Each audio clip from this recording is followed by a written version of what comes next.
Hello, you're watching World Talks on TVP World. My name is Sascha Fahrbach. French President Emmanuel Macron and Polish Prime Minister Donald Tusk met Monday in Gdańsk, northern Poland, to discuss deepening defense cooperation, including a potential role for Poland in France's nuclear deterrence. Now, the talks come as Europe steps up its security posture amid Russia's war in Ukraine and renewed uncertainty around NATO. We're joined now by Denys Kolesnyk, president of the MENA Research Center, to discuss it further. Good to have you with us. Good morning. So this summit in Gdańsk, I mean, looking at those pictures, Donald Tusk and also President Macron together, I mean, but beyond the symbolism, what's the main key takeaways here that you got from these two leaders coming together? Well, first of all, it's the first meeting after the signature of a renewed strategic partnership treaty, the Traité de Nancy, the Treaty of Nancy.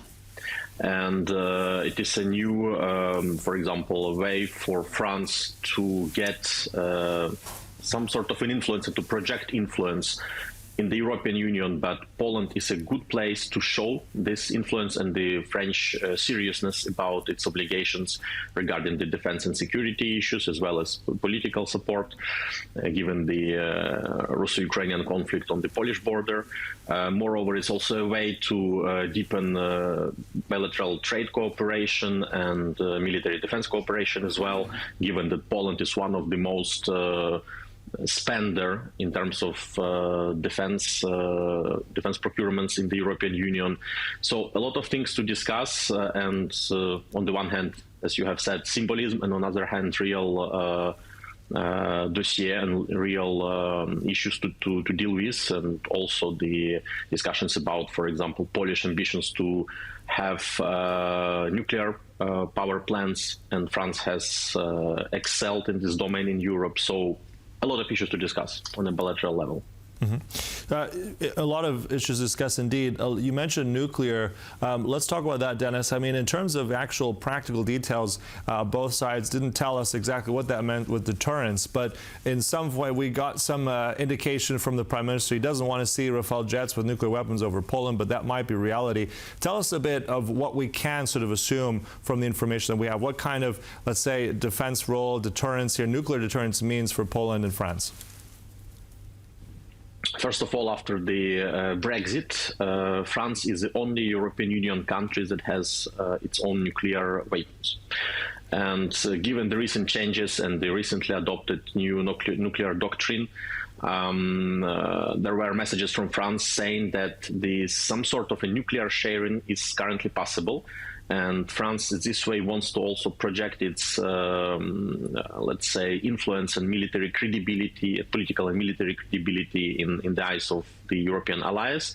And under this, let's say, nuclear sharing, in quotes, there is indeed a possibility for France to temporarily send and deploy its own nuclear weapons to other allied countries. And in this case, this can take place with Poland, for instance. We can imagine a scenario that in future there would be some serious Russian provocations, for example, on the border, and increased threat to Polish independence. So France could indeed deploy Rafale with nuclear capabilities to Poland in order to create a dissuasion to the Russians, for example. Mm-hmm.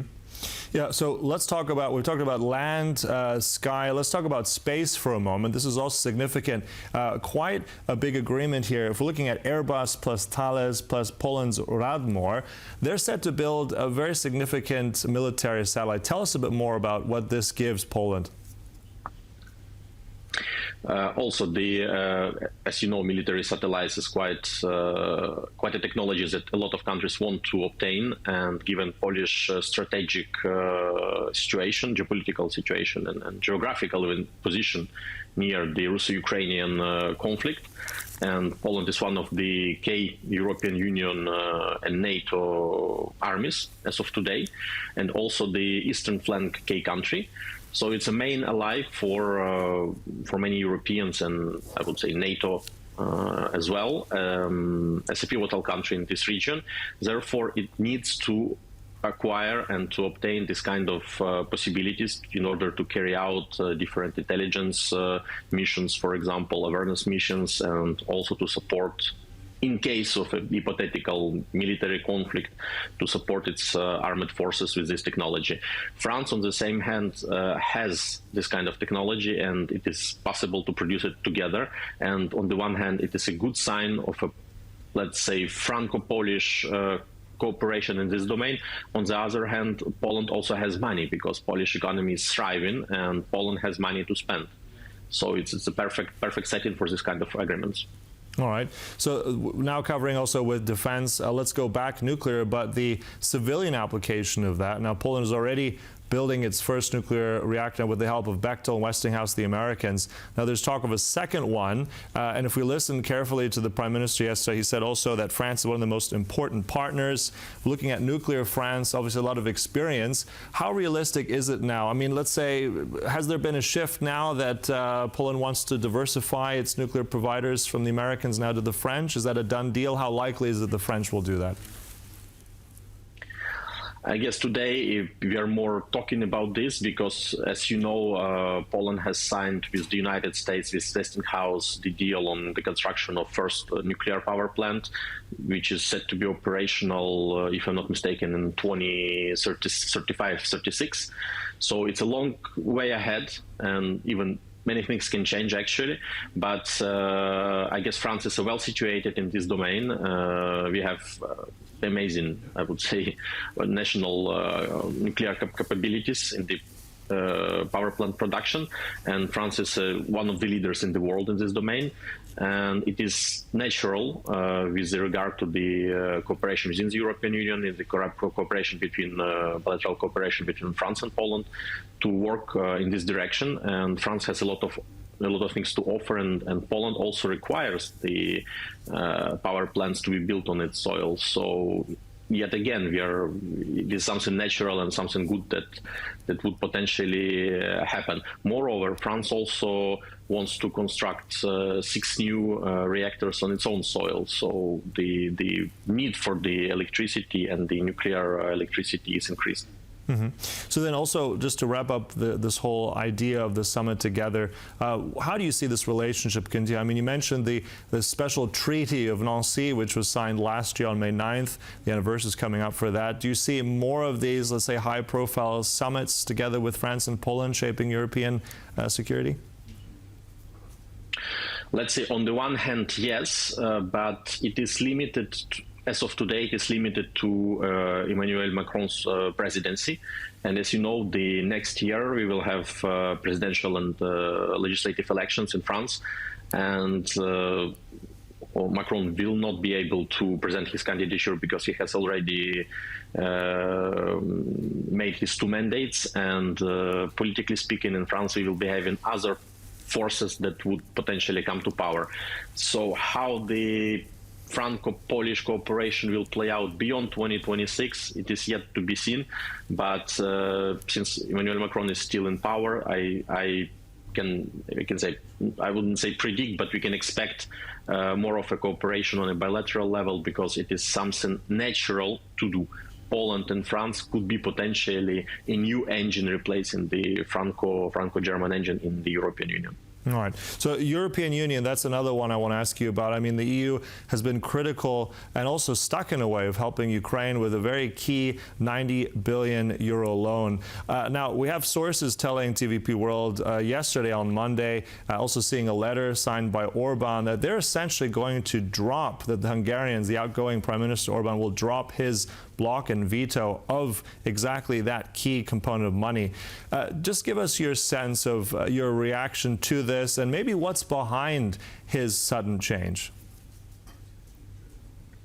Well, I guess what's behind is the fact that he has lost the elections. But moreover, it's something also natural to do, because we need Ukraine to continue fighting against the Russians, because, I mean, it's maybe not well to say, but since Ukraine is fighting, we are more or less sure that there will be no Russian military possible aggression against the European Union countries. And I'm speaking about the Baltic states, for instance. So it is something natural to do. and something that has been agreed upon long ago. So to me, one of the key reasons is actually the fact that he has lost the elections.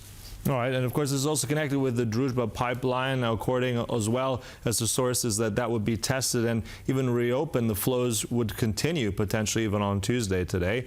So, I mean, give us a little bit of... but I guess it's conditional. Yeah. Okay, so conditional. But then what do you make of this? I mean, at the same time, this has been so key for Orbán. He's been talking about this and blocking it. Now it's unblocked. What does this say generally for energy security and the relationship also between Budapest and Kyiv and Brussels? Well, as you know, the relations between Budapest and Kyiv were quite strained during many years, and Budapest played quite a negative role with regard, I mean, when the Russian invasion happened in Ukraine.